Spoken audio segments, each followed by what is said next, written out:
এবার সুর নরম করে ভারতের সঙ্গে কূটনৈতিক সম্পর্ক শোধরাতে চাইছে বাংলাদেশ, এমনটাই ইঙ্গিত মিলল পড়শি দেশের বিদেশ উপদেষ্টা মোহাম্মদ তৌহিদ হোসেনের কথায়। তিনি জানালেন, প্রধানমন্ত্রী নরেন্দ্র মোদী এবং উপদেষ্টা মোহাম্মদ ইউনূসের মধ্যে দ্বিপাক্ষিক বৈঠক চায় বাংলাদেশ। তার জন্য ইতিমধ্যেই ভারতের কূটনৈতিক মহলের সঙ্গে যোগাযোগ করা হয়েছে বলেও দাবি করেন তৌহিদ। গত আগস্ট মাস থেকে পদ্মা দিয়ে অনেক জল বয়ে গিয়েছে বাংলাদেশে। ব্যাপক গণ আন্দোলনের জেরে প্রধানমন্ত্রীর গদি হারিয়েছেন শেখ হাসিনা।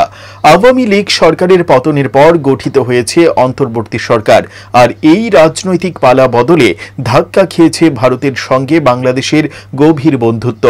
এমনকি পদ্মা পাড়ে যেভাবে নৃশংস অত্যাচার হয়েছে ধর্মীয় সংখ্যালঘুদের উপর, তার প্রবল নিন্দা করেছে ভারত। চিন্ময় প্রভুর গ্রেফতারির বিরুদ্ধেও সুর চড়িয়েছে বিদেশ মন্ত্রক। অশান্তির আবহে রাষ্ট্রসংঘের সাধারণ সভায় উপস্থিত ছিলেন মোদি ইউনূস। অধিবেশনের ফাঁকে মোদির সঙ্গে বৈঠক করতে চেয়েছিলেন বাংলাদেশের উপদেষ্টা, কিন্তু শেষ পর্যন্ত সেটা আর সম্ভব হয়নি।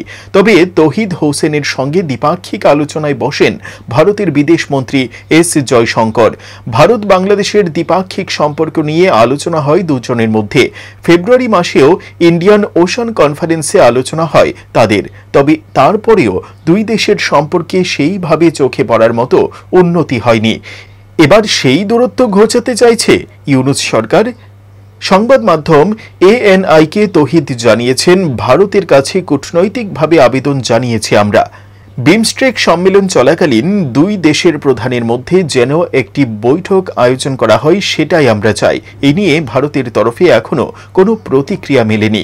উল্লেখ্য, আগামী মাসের 2 থেকে 4 তারিখ এই সম্মেলন চলবে ব্যাংককে। তার আগেই চীনের প্রেসিডেন্ট শি জিনপিং এর সঙ্গে বৈঠক করতে পারেন Yunus. Bureau report, headlines, Tripura national.